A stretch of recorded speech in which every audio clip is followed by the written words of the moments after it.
Que le Seigneur vous comble de tous ses bienfaits, de toute sa grâce.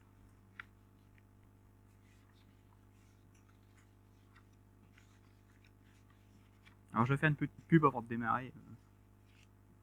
La semaine dernière, Jean Bernard nous a parlé du temple. Et moi j'avais préparé mon message et c'était sur le temple. Le temple que nous sommes. Donc je fais une petite pub au passage. Allez revoir le message de Jean Bernard. Ce sera un complément. Ou alors aujourd'hui ce sera le complément. Voilà, je ferme la parenthèse. Pour donc nous rappeler cela, on va lire donc 1 Corinthiens 3 verset 16, que tout le monde connaît bien sûr.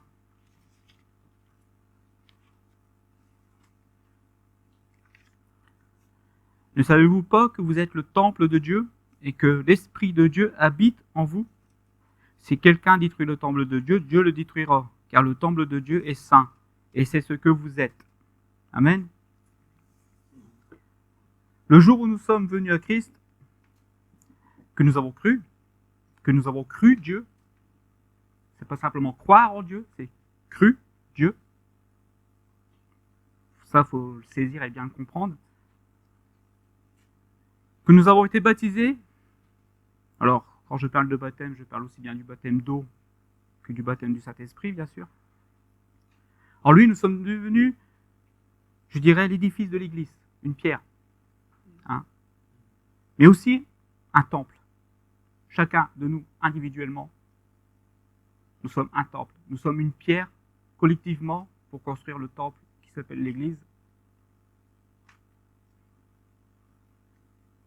Donc Dieu réside en nous par son Saint-Esprit. Je vais même aller plus loin. Christ est en nous. L'Esprit de Christ, Christ est en nous. Il faut bien comprendre cela. Ce n'est pas simplement le Saint-Esprit, c'est Christ qui est en nous. Paul disait, ce n'est plus moi qui vis, c'est Jésus qui vit en moi. C'est très très difficile d'avoir cette compréhension pour nous-mêmes. Pour la simple et bonne raison, c'est que on ne ressent pas toujours les choses. On ne ressent pas toujours le spirituel. On ne ressent pas toujours, je dirais entre guillemets, sa présence. Et pourtant, c'est une réalité. Nous voyons donc que la première chose que Dieu fait en nous, c'est cela. Il fait de nous un temple. Ce n'est pas les souffrances que nous pouvons endurer, les maladies ou divers soucis de notre vie quand nous venons à lui, quand nous donnons notre vie à lui, qui va nous empêcher de faire de nous un temple. En général, la plupart du temps, il peut guérir, il peut restaurer, il peut délivrer, même s'il y a, je dirais, un démon, ça ne l'empêchera pas de faire son temple. Bien sûr, au bout d'un moment, il y en a un qui va dégager. Ça, normalement, c'est la logique. Mais cela ne l'empêchera pas de faire ce temple. C'est sa volonté, c'est ce qu'il veut, c'est son désir. Et c'est la première chose qu'il fait.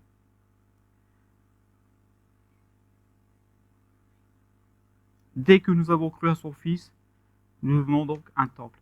Cependant, pour bien comprendre les choses, et j'avoue que quelque part, j'étais un peu facilité dans mon message parce que dans les petites lectures quotidiennes que nous avions à avoir, on en parle. Esdras, vous connaissez tous, du moins ces derniers temps, vous l'avez lu. Vous avez lu Esdras? Sinon, bon, c'est pas grave, on va faire un petit résumé vite fait. Alors, on peut voir une chose dans Esdras, dans le chapitre 3, verset 10, tout simplement. Lorsque les ouvriers posèrent les fondements du temple de l'Éternel, on fit assister les sacrificateurs en costume, avec les trompettes, avec les Lévites, fils d'Éphav, avec les cymbales, afin que célébrant l'Éternel d'après les ordonnances de David, roi d'Israël. Ils chantaient, en célébrant et louant l'Éternel par ses paroles, car il est bon, car sa miséricorde pour Israël durera toujours. Et tout le peuple poussait de grands cris de joie, en célébrant l'Éternel, parce qu'on posait les fondements de la maison de l'Éternel. Nous voyons bien ici une chose. Les Hébreux rentrent d'exil, de captivité. N'oublions pas que nous-mêmes, quelque part, avant de rencontrer Christ, nous n'avons pas pris conscience que nous-mêmes nous étions captifs, que nous-mêmes aussi nous étions exilés. Mais nous avons été adoptés. Dieu nous a ramenés à lui par son Fils. Et c'est la première chose qu'il faut. Il commence à remettre les fondations, à préparer les fondations pour reconstruire le temple. Qui plus est, un prophète de ce temps-là, si ma mémoire est bonne, c'est, alors, j'essaie de bien le prononcer, Agé ou Agé, je ne sais pas comment, Agé, hein, poussait le peuple à reconstruire ce temple. Bien sûr, le Seigneur avait déjà donné au temps de Daniel. Hein. Daniel avait commencé à intercéder pour que le peuple puisse réaliser qu'il était temps qu'il reparte, je dirais, à Jérusalem, en Israël. Hein. Tant que les 70 années n'étaient pas passées, on aurait pu prier, on aurait pu faire ce qu'on aurait voulu, rien n'aurait bougé. À partir du moment où les 70 années ont passé, Daniel en a pris conscience en lisant un passage et a commencé à intercéder. Depuis 2000 ans, depuis que nous sommes en Christ, du moins depuis que Christ est venu, c'est la même chose pour nous. C'est exactement la même chose. Nous pouvons prier. Nous pouvons nous tourner vers le Seigneur pour pouvoir devenir son enfant, pour pouvoir devenir une pierre de l'Église, pour pouvoir devenir ce temple. Avant Christ, on pouvait peut-être croire au Dieu, mais il y avait cette ancienne alliance qui est la loi, et que très peu de peuples étaient concernés, c'était surtout le peuple Israël. Donc le peuple rentre de captivité, et la première chose qu'il fait, ce n'est pas de réparer les murailles, ce n'est pas de construire des maisons, même si par la suite ils l'ont fait, mais c'est de construire le temple. Première chose. Motivé par ceux qui avaient eu la clairvoyance, bien sûr. Est-ce que vous, aujourd'hui, vous avez la clairvoyance? Est-ce qu'aujourd'hui, vous avez la lumière qui vous donne à comprendre cela? Ils ont obéi à Dieu. Cela est important. Ils ont obéi à Dieu. Je sais que nous ne sommes pas vraiment dignes de recevoir, je dirais, l'Esprit de Dieu en nous. Nous ne sommes pas vraiment dignes d'être ce temple. J'allais plus loin, d'être cette nouvelle créature. Mais il a tout accompli pour que nous puissions être ce temple, pour que nous puissions être cette nouvelle créature. Et Dieu a une foi incroyable. Je parle bien de Dieu a une foi incroyable pour venir habiter en nous. Quand nous nous examinons à la lumière de la parole, vraiment, il a foi en nous. Parce que quand je m'examine aujourd'hui, je dis « wow ». Et j'avoue et j'admets qu'au début de ma conversion, je ne me sentais vraiment, vraiment pas digne de recevoir l'Esprit Saint. Parce que, à la lumière, quand je lisais la parole, oh là là, quel pécheur je suis. Mais pourtant, je l'ai accepté. Parce que j'en ai besoin, déjà de lui. Un grand besoin. Je ne peux pas cheminer sans lui. Je ne peux pas avancer sans lui. Et pour le peuple, c'était la même chose. Ils commencent la construction. Donc, ils mettent les fondations. Nous avons aussi une fondation. Et sur cette fondation-là que nous nous appuyons aujourd'hui. C'est Jésus, la pierre d'angle, bien sûr. Ce n'est pas fait de main d'homme. C'est Dieu lui-même qui le fait. Hélas, beaucoup le rejettent. Encore aujourd'hui. Le peuple d'Israël, en grande partie, a rejeté cela. Et aujourd'hui, beaucoup d'hommes dans le monde ne veulent plus, rejettent aussi cela. Mais nous l'avons accepté. Nous avons dit oui. C'est par notre confession de foi que l'édifice se tient. Notre confession en ce que Jésus-Christ a fait, à ce que Jésus-Christ a accompli. Et nous pourrons le lire dans Éphésiens 2, versets 21 à 22.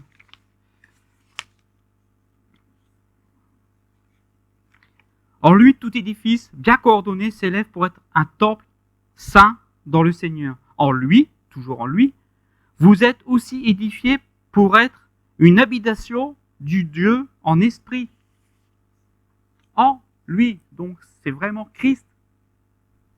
Il y a, comment dire, je lisais un petit article avant de venir, où il y a eu une apparition de la Vierge en Afrique.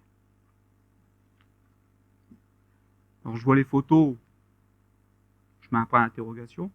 Alors j'ai rien contre Marie, bien sûr. C'est les apparitions qui me posent problème. Et je disais à Jean Bernard, l'apparition nous donne à regarder où? À Christ? À Dieu? Ou à l'apparition qui détourne notre regard de Jésus? Et qui nous apporte le trouble, quelque part. Nous pourrons donc prendre conscience que nous sommes le temple du Saint-Esprit. Pourtant, nous savons, vous comme moi, que tout n'est pas si simple que ça. Nous avons deux ennemis. Le premier, vous le connaissez tous, on vit encore dedans, hélas, c'est la chair. Et la deuxième, bien sûr, c'est Satan. C'est pour ça que nous allons relire encore une fois Esdras, dans chapitre 4, versets 1 à 5.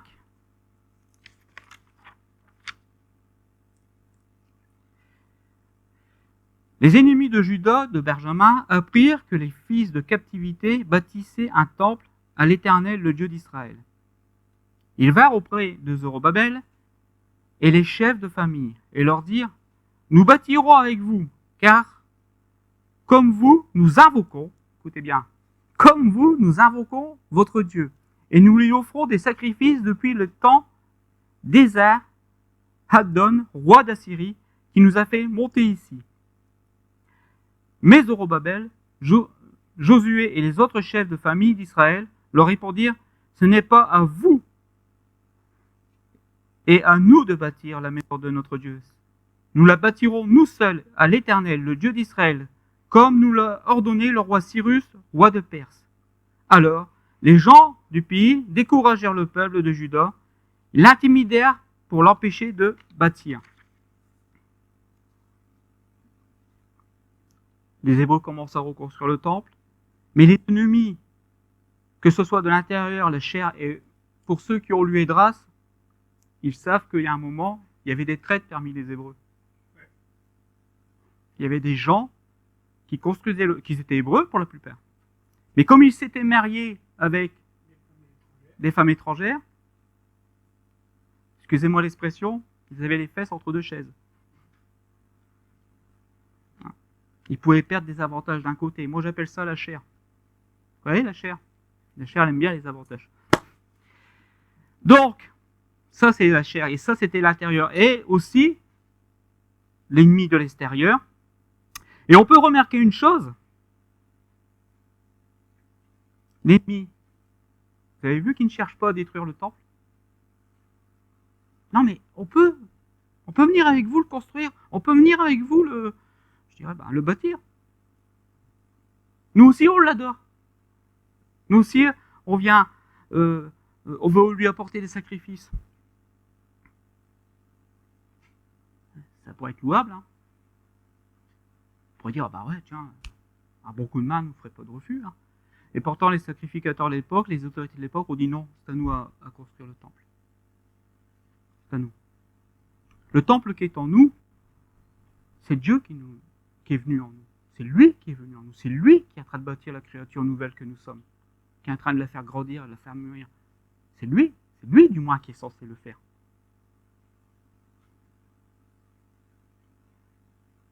Si nous laissons quelqu'un d'autre bâtir le temple, et quand je parle de temple, je parle de la créature nouvelle que nous sommes, si nous risquons de de laisser rentrer des choses qu'il ne faut pas. Quand l'ennemi veut s'y associer, c'est pas pour notre bien. Hein. C'est pas pour notre bien. C'est pour fragiliser la construction. Comme il a fait avec Ève, Dieu a-t-il vraiment dit? Alors on apporte des choses. Ils vont apporter des choses qui ne sera pas forcément bon pour la construction du temple. fragiliser la fondation. Il veut aussi, quelque part, pouvoir s'en glorifier. N'oubliez pas que Satan, il veut toujours prendre la place de Dieu. Regardez dans le monde tous les temples divers qu'il peut avoir. Et tous les temples qu'il a pu avoir.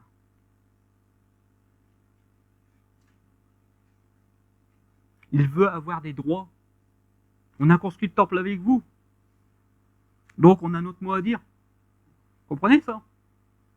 Satan, il aimerait bien dire son mot. Et on va avoir notre mot à dire. Il veut donner dans la construction des fausses doctrines, par exemple, aussi. Et ça marche. On voit la diversité, je dirais, du monde chrétien. Ça marche. Des fausses doctrines, un peu de livret. C'est des choses qui peuvent paraître, je dirais, anodins, mais ça marche. Ça marche. Par exemple, on va lire ça dans 2 Thessaloniciens 2, versets 3 à 4. Que personne ne vous séduise, d'aucune manière, car il faut que l'apostasie soit arrivée auparavant et qu'on ait vu paraître l'homme du péché, le fils de la perdition, l'adversaire qui s'élève au-dessus de tout ce qu'on appelle Dieu ou de tout ce qu'on adore, jusqu'à s'asseoir dans le temple de Dieu, se proclamant lui-même Dieu. Si ma mémoire est bonne, et si j'écoute les personnes qui ont, je dirais, qui touchent plus que moi de ce côté-là, dans l'eschatologie, il y a un temple qui va être bâti. Du moins, il y a un temple qui est censé être bâti dans les années qui suivent à Jérusalem. Et vous avez pu remarquer que dans l'Apocalypse, c'est écrit que l'Antichrist lui-même va venir dans ce temple et il va vouloir se proclamer Dieu. C'est la même chose pour nous. S'il peut rentrer dans ce temple,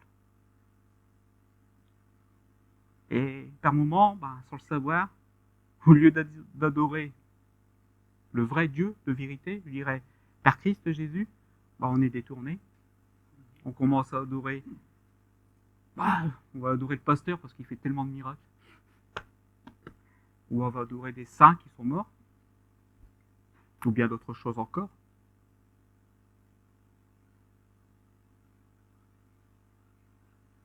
Donc, il faut vraiment être vigilant. Vigilant. Quand on bâtit. On peut se tromper. Je ne dis pas qu'on ne peut pas se tromper. Je ne dis pas qu'on ne peut pas suivre une fausse doctrine. Ça peut arriver. Mais si l'Esprit Saint nous dit attention là, je pense que quelque part, c'est bien de se remettre en question. C'est bien. C'est pour ça qu'il est important de méditer la Bible. Il est important qu'on partage. Il est important qu'on puisse se donner des opinions. Qu'on réfléchisse ensemble. L'Église est faite pour ça aussi. Mais si cela ne fonctionne pas, alors c'est les menaces. Comme on a pu le lire. C'est les représailles. Les accusations. L'ennemi va commencer à envoyer des attaques. J'arrive pas, ils m'ont pas voulu. Ils veulent pas que je rentre dans le temple. Alors je vais le menacer. J'ai envoyé des attaques. Vous savez, il y a un passage des Écritures qui dit les petits renards qui grignotent la vigne. Vous connaissez cela? D'ailleurs, je ne sais plus si c'est Esdras ou Néhémie qui en parle. Qu'un renard frappe contre le mur et il s'écroulera. Donc, pour vous dire que quelque part, dans notre vie, il peut y avoir ces petits renards-là. Des petites attaques, c'est pas des attaques flagrantes. C'est des petites attaques. Et ça marche aussi. Ça marche aussi.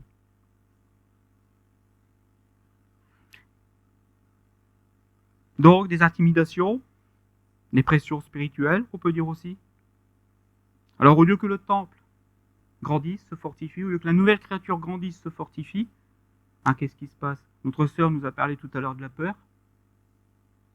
Ça engendre de la peur. Ça engendre des craintes. Et qu'est-ce qu'il a fait, grâce pour cela? Il a armé des gens. Il a mis des gardiens. Il a mis des personnes armées qui à la fois construisaient le temple, mais aussi veillaient. Nous devons veiller pour nos frères et nos sœurs. C'est pas pour rien que nous prions pour chacun, pour nous, pour que nous puissions veiller. C'est une veille. Je prie pour que mon frère garde la foi. Je prie pour que ma sœur garde la foi. Dans les épreuves, dans les moments difficiles.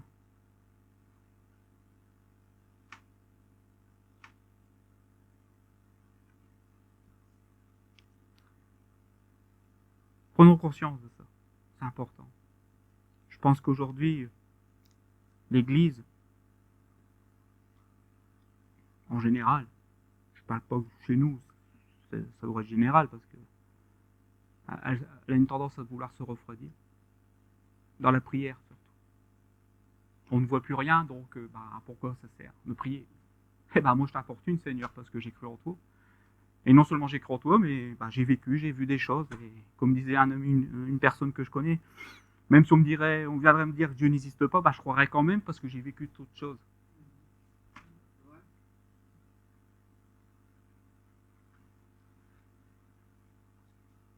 Tout simplement.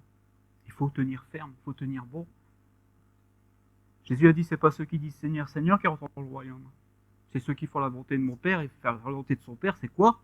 C'est le temple, la créature, la communion que nous avons avec lui.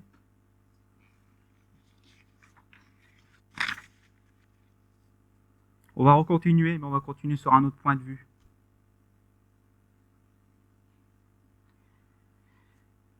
Nous avons un devoir, et non seulement que ce temple grandisse, que la créature nouvelle que nous sommes grandisse, que nous soyons remplis de Saint-Esprit. Ce n'est pas une option, c'est un ordre. C'est un ordre, c'est pas une option. Je ne sais pas si vous vous souvenez, au moment où Salomon a inauguré le temple, le premier temple, qu'est-ce qui s'est passé? Le temple a été rempli de fumée, c'est bien ça, hein, c'était rempli de fumée, que même les sacrificateurs ne pouvaient pas rester à l'intérieur, ils ont dû sortir. Il y a de la fumée qui devrait sortir de nos oreilles. Façon de parler, bien sûr. Vous comprenez ce que je veux dire? Être rempli.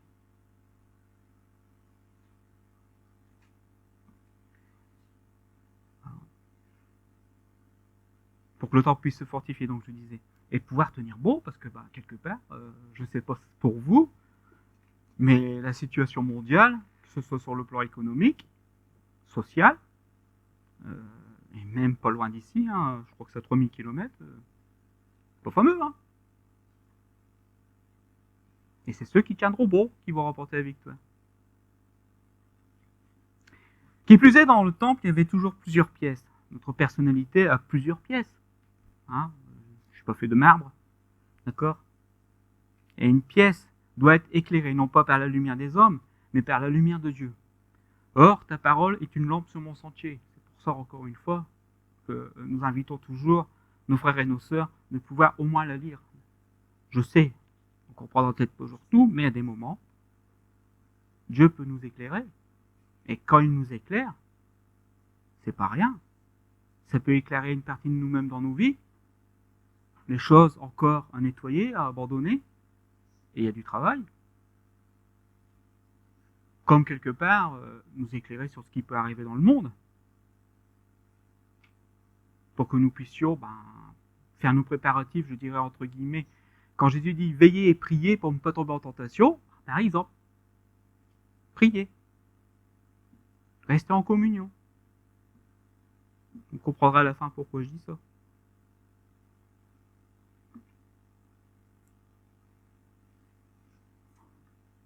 Et pour cela, il n'y a pas de secret. Le temple devait être constamment sanctifié. Les sacrificateurs devaient être sanctifiés. Nous sommes sacrificateurs. Comme les Hébreux sanctifiaient ce temple, ils l'ont aussi consacré. Nous devons, nous aussi, sanctifier le temple et aussi nous consacrer. Nous consacrer. Dans différents, je dirais dans l'église, dans différentes choses peut-être dans l'église, certes. Hein, peut-être par moment, nous pouvons aussi nous consacrer dans les choses du monde, pour que ce soit un témoignage pour ceux qui nous entourent. C'est pas interdit. Il y a une consécration, ça c'est sûr. Donc consacré dans la prière. des personnes qui sont toujours en train de prier. C'est une belle consécration, vous savez, ils sont toujours dans l'intercession. Hein. Il y en a d'autres, bien sûr, de consécration. Il ne faut pas se renfermer non plus. Et en même temps que nous nous consacrons, nous nous sanctifions. Nous laissons la personne qui est en nous, la personne qui est venue en nous, nettoyer. Fortifier la nouvelle créature. Nous avons un travail. C'est de crucifier l'ancienne. Vous savez pas que c'est un combat? J'espère que vous... Du moins, j'espère que vous avez les mêmes combats que moi. Parce que moi, j'en ai. Et ma femme, par moment, m'en rappelle.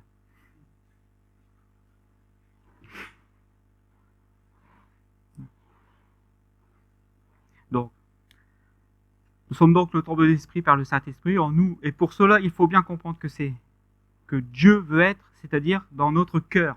Hein. Il nous dit aussi, donc, le temple, c'est ça, hein, c'est notre personnalité, c'est ce qui est en nous, c'est la nouvelle créature que nous sommes. Hein. Et grosso modo, on emploie le terme cœur aussi. Et il est écrit aussi de garder son cœur plus que toute autre chose. Donc, il faut vraiment le garder. Il faut vraiment se protéger, quoi. C'est pas une option. Résistez au diable. Il fuira loin de vous. On parle souvent de combat spirituel. Alors, ouais, on va prier, on va jeûner, on va lier, on va chasser. Mais ça, je pense que ça nous est donné en tant qu'autorité. Par contre, il y a des combats spirituels, c'est le nettoyage intérieur. Jésus a dit nettoyez d'abord l'intérieur de la coupe. Hein. Parce que, je ne sais pas pour vous, mais c'est facile, l'extérieur. Ce matin, j'ai pris une douche, je suis parfumé, je me suis bien habillé, je suis arrivé qu'à sourire comme ça. Mais l'intérieur. Hypocrite que vous êtes. Non, mais franchement, c'est vrai, on peut venir avec un sourire, tout ça, puis au fond de nos cœurs, être dans des combats incroyables. Moi, j'ai ces combats. Et comme disait notre sœur tout à l'heure dans le chant, la joie du Seigneur est ma force, et oui, encore qu'il est là, encore qu'il est présent. Et c'est ce combat-là qu'il faut qu'on gagne. Je suis pas tout seul. Je suis pas tout seul à livrer ce combat. Et lui, ce qui est super, c'est qu'il a gagné. Il a remporté la victoire. Mon frère Thierry me disait comme ça, j'abandonne. Et il a raison. À un moment, il faut dire, je peux plus, moi, Seigneur, vas-y. Vas-y, moi, je peux pas. Et par moment, il faut en arriver à quel niveau pour pouvoir dire, je te remets tout ça.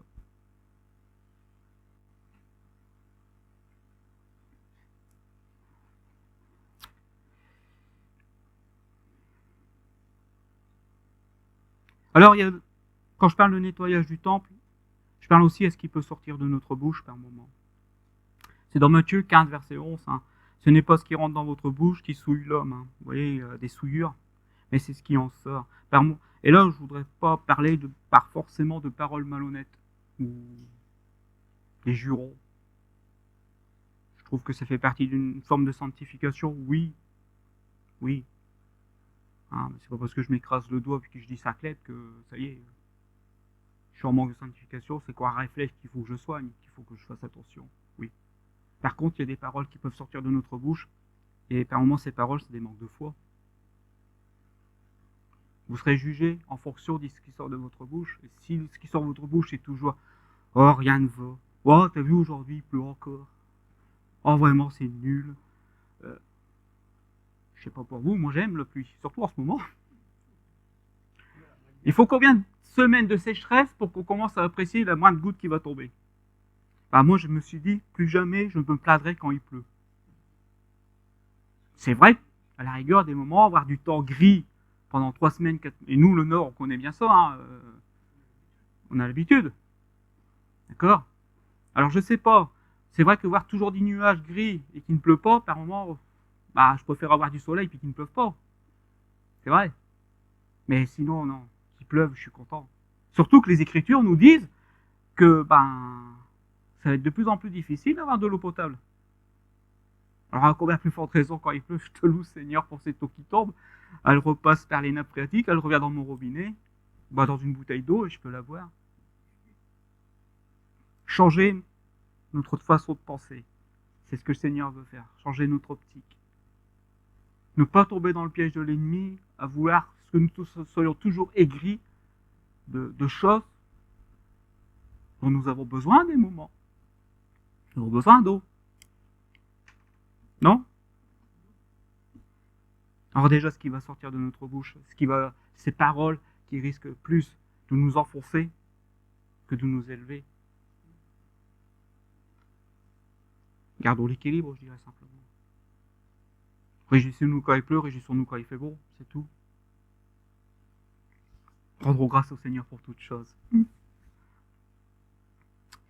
y a d'autres choses aussi qui peuvent faire que le temple, je dirais, ne grandisse pas normalement, ou manque des pierres, ou il a besoin d'un nettoyage. Il a besoin parce que l'ennemi, comme vous avez pu voir, il désire rentrer dans ce temple. Et c'est ce qui va donc sortir de notre bouche, des paroles mauvaises. C'est dans Éphésiens qu'on lit ça, des paroles mauvaises, mais s'il y a lieu de quelques bonnes paroles qui servent d'édification, donc c'est ce que je disais tout à l'heure, et de communiquer une grâce à ceux qui l'attendent. N'attristez pas le Saint-Esprit de Dieu par lequel vous avez été scellés pour le jour de sa rédemption. Alors et là, il va plus loin. Et je pense que quelque part, c'est là le combat que nous devons livrer. Pour moi, c'est ça. C'est que toute espèce d'amertume, d'animosité, de colère, de toute clameur, toute calomnie, toute espèce de méchanceté disparaisse du milieu de vous. C'est un nettoyage.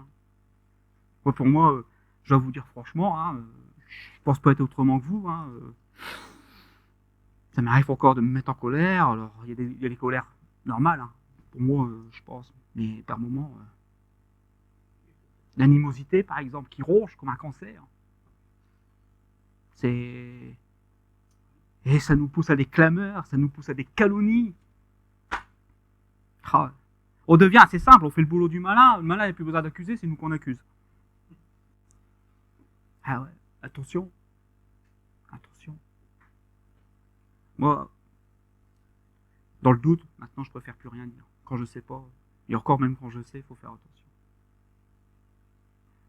Alors bien sûr, je ne dis pas qu'on peut pas rigoler. Nous pouvons par moments avoir des pattes d'humour, sans méchanceté. On peut se taquiner, attention. C'est pas forcément mauvais. Dans une bonne ambiance, on rigole, on se taquine, on balance une vanne. Dans ce cas-là, on ne vit plus non plus. Je pense simplement qu'il faut garder un équilibre. Il faut faire attention à ne pas commettre d'impair et à ne pas blesser. Ce qui peut arriver, ça m'est arrivé. Une fois, j'ai blessé un frère en pensant avoir une patte d'humour qui le relativisait. Je pensais pas ce que je disais, je rigolais. Mais je l'ai blessé. C'est bien, il est venu me le dire. C'est impeccable. Donc ça a pu se régler. Mais ça peut arriver. Faire attention.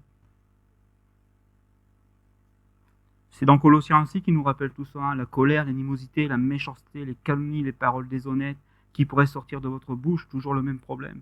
Si ça rentre, forcément ça ressort, mais qu'il n'est pas en vous deux sortes d'eau, de l'eau amère et de l'eau bonne. Et il va même plus loin, ne mentez pas les uns les autres, vous étant dépouillés du vieil homme et de ses œuvres, et ayant revêtu l'homme nouveau qui se renouvelle dans la connaissance selon l'image de celui qui l'a créé. Vous trouverez ce passage en Colossiens au verset 8. Toujours, renouvellement. Nous allons régulièrement conduire nos voitures au garage pour changer des pièces, pour changer les pneus, pour faire les vidanges, pour l'entretenir, pour dire qu'elle puisse faire les kilomètres dont nous avons besoin tous les ans. Et en plus, dans ces périodes de vacances, je présume que pour beaucoup qui ont des voitures, ils ont dû l'amener à la révision. À combien plus forte raison que nous-mêmes, on doit se laisser continuellement réviser. À combien plus forte raison. Alors bien sûr, pourquoi tout ça? Parce que c'est le lieu, ce temple que nous sommes. Et là, c'est le lieu pour moi de rendez-vous avec notre Seigneur et Sauveur. C'est ce lieu-là. On peut lever les mains au ciel, on peut louer Dieu, on peut regarder tant que notre, je dirais, notre visage vers le haut, mais nous avons tendance à oublier qu'il est plus proche que nous le croyons. Et en nous.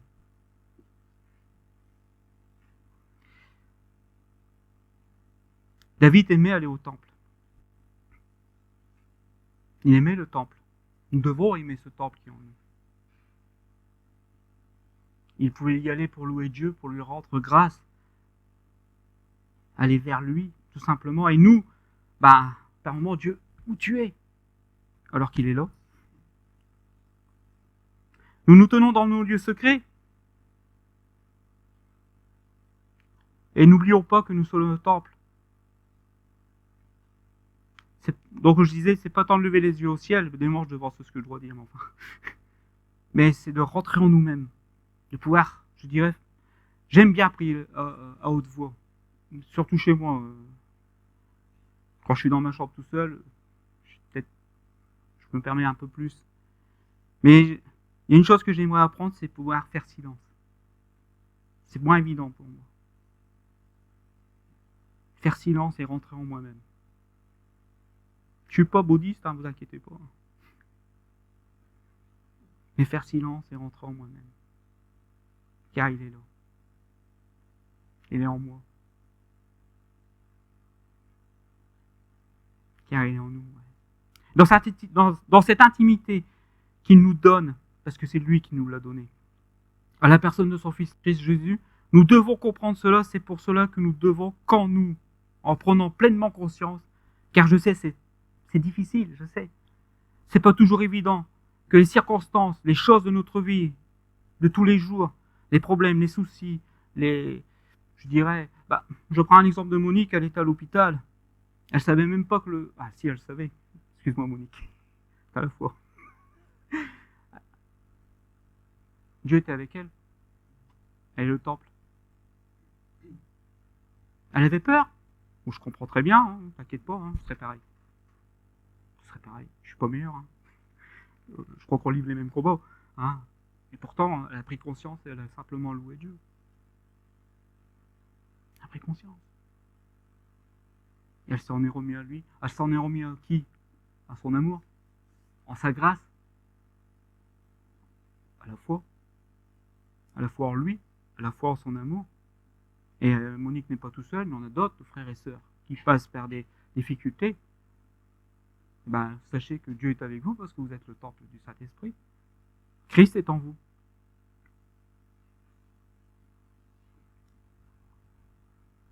Oui, c'est pas toujours évident. C'est pas toujours facile. Moi, je vous l'accorde. Vous savez, j'ai pas le premier réflexe. Quand il se passe un événement, je suis pas là. Oh, Seigneur. Non. Et au moment, je panique. Qu'est-ce qui se passe? Et là, ça fait du bien d'être entouré de frères et sœurs pour dire, attends, nous, on va prier déjà pour recadrer les choses. Et moi, pendant ce temps-là, ça me permet aussi de me recentrer sur le principal. Recherchez d'abord le royaume des cieux, le reste vous sera donné. Excusez-moi, mais si vous êtes le temple du Saint-Esprit, si vous êtes le temple, vous êtes aussi le royaume des cieux, il est en vous. Christ est en vous. En vous, vous avez le royaume des cieux. Restons humbles, on va dire. Restons humbles. Ah non, c'est une réalité, c'est pas moi qui le dis, c'est la parole. Simplement. C'est pour ça qu'au départ, quand j'ai parlé, j'ai dit, je ne crois pas seulement en Dieu, je crois Dieu. Mais le problème, vous comme moi, c'est ça, c'est la mémoire. Nous n'avons pas toujours le bon réflexe. Nous paniquons, nous avons peur. Oui, cela peut arriver. Et c'est pour ça qu'il est bon de faire partie d'une communauté, c'est pour ça qu'il est bon de faire partie d'une église, c'est pour ça que Jésus n'a pas voulu qu'on soit seul, parce que nous sommes tous des pierres. Et ces pierres sont là pour s'entraider, pour s'exhorter, pour se supporter, pour se porter.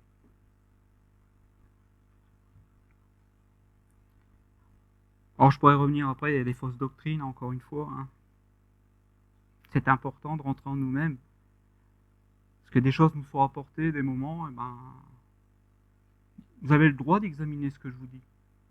Vous avez le droit de rentrer chez vous ce soir, de vous rentrer en vous-même et dire, Seigneur, André, voilà ce qu'il a dit. Aide-moi à décortiquer, à comprendre, à saisir ce que tu as voulu nous dire. Aide-moi. Rentrez.